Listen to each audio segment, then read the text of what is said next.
Welcome to the Higher Ed Retire Podcast with your host, Greg Shepard. Greg is a fee-only financial advisor who specializes in helping those in higher education to take control of their retirement. Since 2001, Greg has helped employees all over the country make the most of their retirement plans. Hey folks, thanks for joining me today. My name is Greg Shepard, and this is Higher Ed Retire Podcast. I tell you what, folks, I'm going to share something with you today that, quite honestly, I have never seen anybody utilize this strategy without some help with someone like myself. It's a pretty cool strategy. It's not going to take too long. I did title this podcast, Getting the Best of Both Worlds Inside Your Retirement Plan. Kind of a catchy title. So what do I mean by that? The best of both worlds inside your retirement plan. So before I get going, my name is Greg Shepard again. For those of you that don't know me, I've been doing this for 20 years. 20 years. All with the same firm. So I have an independent investment financial planning firm. I couldn't get that all out. We're fee only. Like I said, I've been dealing with higher education employees for 20 years now. I do specialize in helping those in higher education navigate their retirement plans and get them through retirement to a financially sound place at retirement. So I'm going to share with you some information. If you find yourself kind of in the weeds a little bit, I'll try to try to make this as simple as I can. But if you need help with this, again, that's what I do for a living. I'm going to share my contact information at the end of this podcast. So let's go ahead and get going. Now, let's back up a little bit. First, before I get going, everybody out there, in order for you to get anything out of this podcast, you must have access to a 403b, 401a, or 457 inside your retirement plan. Now, if you don't know if you have one of those types of accounts, odds are, I've learned over the years, you probably don't have it. That's just been my experience, maybe not for you. If you are confused, shoot me an email, and I can help you out in about 20 seconds. I'll share this information with you later again, but my email, greg@shepardfinancial.com, and Shepard is misspelled often. It is Shepard. Okay, so pushing forward here, for those out there listening that only participate in their pensions, which, by the way, is just a dying breed. These higher ed institutions are doing away with pensions. You know, it's kind of akin to Social Security. That's what I compare it to. There's more money going out than coming in. So the pension just isn't a solventable, isn't a very, they're just going away. Okay, let's move on. So for those of you that only participate in your pensions, you're going to get absolutely nothing out of this podcast. I tell you what, I have many, many other podcasts that I've done that you will get some information out of. You can find that at safinancialservices.com. Click on the podcast tab, and voila, you have all those podcasts. But again, those of you only participating in pensions, this podcast will not be for you. So that leaves us with those out there that have a 403b, 401a, and 457. We are going to discuss this strategy by utilizing TIAA, which is TIAA. They like to call themselves TIAA now. Utilizing TIAA and Fidelity.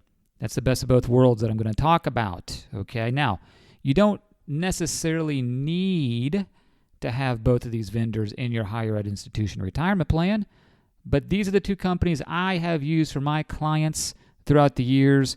But if you don't have these two, I'll kind of give you an idea of what you can do if you have other vendors in your retirement plan, which would be a little unusual because these are the big boys in the higher ed institution retirement plan world. Okay, so I'm going to keep this very simple. I'm going to share with you a strategy, like I mentioned earlier, that I've never seen anyone take advantage of on their own inside their university retirement plan. So if this strategy is so great, if I were in your shoes, I would ask, well, why not? Why hasn't anybody taken advantage of this strategy? Well, you know the old adage, you don't know what you don't know. Well, you can apply that not only to this strategy, but other strategies I've talked about in other podcasts as well. Because most of you out there don't know about it, or you're apathetic to the retirement plan. Why do I say this? Because I know this. Most of you out there it's no fault of your own. It's just human behavior I've learned a lot about over the years. You're going to get hired at your institution wherever you are, that you are employed, and you're going to go along with the herd mentality. You're going to go through the HR benefits process. You're probably going to be more interested in the insurance and parking and all that good stuff. And oh, by the way, there's this retirement plan over here that we have for everybody employed with us. You might have a pension, a voluntary, a mandatory, which is kind of the same thing as a pension, but not really. We have this 403B, this 401A, blah, blah, blah, blah, blah, blah, blah, blah, blah, blah, blah, blah, blah. And you lose interest. And you're going to do what your neighbor Joe or Jan, your colleague there did, okay? And typically, what that means, you do nothing, and you default to the default option.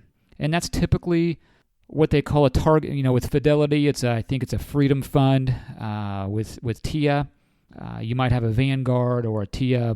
They might call it a lifestyle. It's an age-based mutual fund, okay, which isn't bad. I mean, I think there's better options, which I talk about in a number of my podcasts. I think you have better options, but that's pretty typical. You're going to do nothing, okay? So, in my opinion, there's a better way. This is one of those better ways, in my opinion, okay? But again, no fault of anybody there employed. HR does a wonderful job, but they're not investment specialists. They're not qualified, nor do they want to be qualified to talk about this stuff, okay? So they kind of skip over this and get into more things they know about, okay? So let's move on here. So I told you this strategy involves TIA and Fidelity for the most part. So what's the secret strategy, you ask? We combine TIA and Fidelity together to get the best of both worlds. So let me explain. TIA, in my opinion, has less than a handful of good investments. Okay, when I say less than a handful of good investments, that's not necessarily true. They have less than a handful of investments I would use over other options. Because remember, you have TIA, in this case, in most cases, you have TIA and Fidelity to choose from. They're not exclusive. You can use them both together. Well, that's what a lot of people don't understand. Now, most people would say, well, why in the heck would I want to do that? Fidelity has a lot of choices. TIA has a lot of choices. Well, I just got done telling you that TIA has less than a handful of choices that I like better than what you get over Fidelity. Now, I'm not going to get into all of those choices, but one in specific, that's not correct English. One specifically is TIA Traditional. That's the fixed account. You cannot get that over at Fidelity. Now, what I've done is let's make this very, very simple. Actually, let's go ahead and get into my story here. It's not a story. It's an example. Okay, I could make it a story, but that would be terrible. So I'm going to leave it as an example, and we'll call this Mr. Client. That's not his real name, but for the sake of this example, we'll call him Mr. Client. This individual is currently employed at an institution where he has TIA and Fidelity to choose from, which again is very, very common. So this individual has been a client for, I think, about 5 years now. Let's see, add the 1, carry the 2. Yeah, about 5 years now. When he first became a client, we had the normal conversation of, okay, Mr. Client, how much stocks do you want? How much bonds do you want? Now, I have software, which is very cool software, by the way, that helps us decide these questions. The days, tangent here, the days of an advisor sitting across the table from you and asking you how much stocks do you want, how much bonds do you want, those days are over, okay? We have this awesome thing out there called technology that will visually and, well, for the most part, visually help you decide how much risk you want to take and what 80% in the stock market actually, what does that mean? Okay, we can have this discussion all day long about having 70, 80, 90% in the stock market and the other side in the bonds, in the bond market. But what does that mean? How much risk are you really taking? Well, I have software that actually answers those questions. Technology is a great thing. Not always, but in this case, it is a great thing. So back to Mr. Client here. This individual, after we did our little risk assessment exercise, we decided that he wanted 80% in the stock market, roughly, and about 20% in the bond market. But then we had a further conversation, and I do this with a lot of my clients, especially those that are younger. We have a discussion around the bond market. Okay, Mr. Client, why do you want 20% in this case in the bond market? Now, the reason I ask that is because The bond market is really notorious, if that's the right word, known or notorious for two different things. One, creating income. None of you out there, if you are working currently, need income because guess what? You have a paycheck.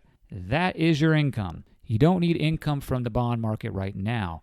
My retired clients, guess what they need? They need income. So we have bonds in their portfolio to provide such income.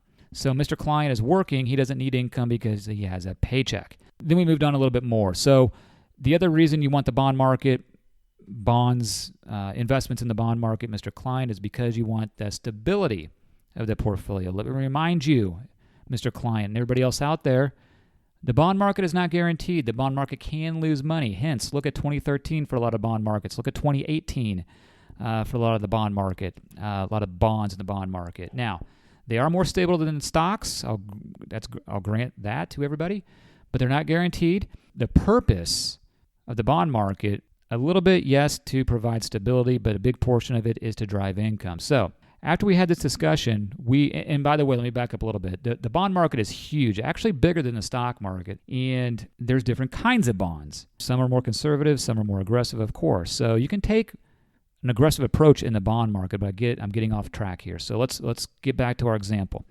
So, Mr. Client, you want 20% in the bond market. I understand that, but it sounds like you just want stability. You don't need income. You want stability. Well, guess what? You have a vendor, TIA, that has a fixed account. It doesn't earn a lot, okay? Neither does typically the bond market, typically, but it's stability over in the fixed account, okay? So we can, and it's a guaranteed account. TIAA Traditional is a guaranteed account. That's a bad word in my industry, but this is a fact. TI Traditional is a fixed guaranteed account. So we can put a portion of your money, in this case about 20%, over a TIAA fixed, and the remaining money, in this case 80%, what we're going to do is direct that to Fidelity. So from your paycheck every month, let's use $100 here for simplicity, we can direct 20 of those dollars over to TIAA in the fixed account. We can direct 80 of these dollars over to Fidelity's brokerage link account. I stress that because it's important. I have another podcast on Brokerage Link. It is a fantastic podcast. Now, it might be a little biased, but the information you garner from that podcast will change your life, and I'm not being too dramatic there. So we direct 80 of these dollars per month towards Fidelity inside the Brokerage Link account. Over in the Brokerage Link account at Fidelity, we can choose amongst thousands. Yes, folks, I said thousands of investment options. We can get into sectors, green energy, healthcare, technology. And by the way, this is not investment advice. I think most of you out there understand that, so this will satisfy the compliance people out there that are eavesdropping on me. So this is not investment advice. You out there, Mr. and Mrs. person, employee at the higher ed institution, please contact someone that knows what they're doing. How about that? An investment advisor of sorts, hopefully a fee-only investment advisor as I am, and they can help you out with this. So when this strategy is all said and done and we're finished with the paperwork and allocating everything, Mr. Client here, my client, we're directing, in this case, we're using $100 here. We're directing $20 towards TIA fixed. That part is fixed. That part he doesn't have to worry about. That will be there, okay? We don't have to worry about that part. 80% going towards all kinds of different stock investments, and of course that will go up and down with the stock market. So that is what we did with that individual. I guess he's been pleased for the last few years. He hasn't fired me, so I guess that's a good sign. Let me reiterate real quick. You don't need TIA and Fidelity to accomplish this. Most of you out there will have a fixed account. It might take some work on your end to find that fixed account, but it's a good substitute for the bond market because you will always get some sort of low single-digit rate of return as a floor, as a minimum, okay? Now, interest rates have been down, so the floor has gone sub-floor. It's gone kind of down. But, interest rates will go back up, and in time, that fixed account will earn more interest. So, like I said at the beginning of this podcast, I am here to help you out. And if you don't know if you have a 403B, 401A, 457, odds are you don't have one, but contact me and I can help you out, okay? And if you know you have these types of accounts and you want to explore these options, again, by all means, contact me. This is what I do for a living all day. I can help you out, of course. Phone number, my Kansas City office. I have a few offices, but that's where I live. That's my home office. 913-521-2381. Email, greg@shepardfinancial.com. Shepard is SHEPARD. Website, safinancialservices.com. And by the way, you can find other podcasts that would help you out in your university retirement plan there as well. Folks, hey, I appreciate you hanging in there. I hope you got one or two tidbits of information to take away and utilize it. Utilize it. Don't listen to it and forget it, which is typically what people do. Utilize it. It is to your advantage. Folks, this is Greg Shepard with Higher Ed Retire Podcast. Folks, go out there and take control of your retirement today, okay? Take care. Bye-bye. Thanks for listening to the Higher Ed Retire Podcast. Just because this episode is over doesn't mean you can't continue your retirement journey. Please visit www.higheredretire.com to see how you can work with Greg or to simply ask him a question. Thanks again. S&A Financial Services is a registered investment advisor. Information presented is for educational purposes only and does not intend to make an offer or solicitation for the sale or purchase of any specific securities, investments, or investment strategies. Investments involve risk and, unless otherwise stated, are not guaranteed. Be sure to first consult with a qualified financial advisor and/or tax professional before implementing any strategy discussed herein. Past performance is not indicative of future performance.